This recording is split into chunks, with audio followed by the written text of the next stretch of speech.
Hello সবাইকে, আমি অন্নপূর্ণা। এই ঝুমকাটা আঁকার সময় তো কোনো ভিডিও করতে পারিনি, তাই ভাবলাম যখন এই ধারের বর্ডারগুলো আঁকবো তখন তোমাদের সাথে শেয়ার করব।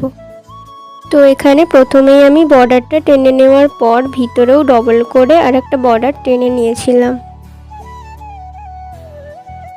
আমি এখানে কোণগুলোতে সি টাইপের কিছু কলকা করে নিয়েছি এবং মাঝখান দিয়ে ডট দিয়ে নিয়েছি।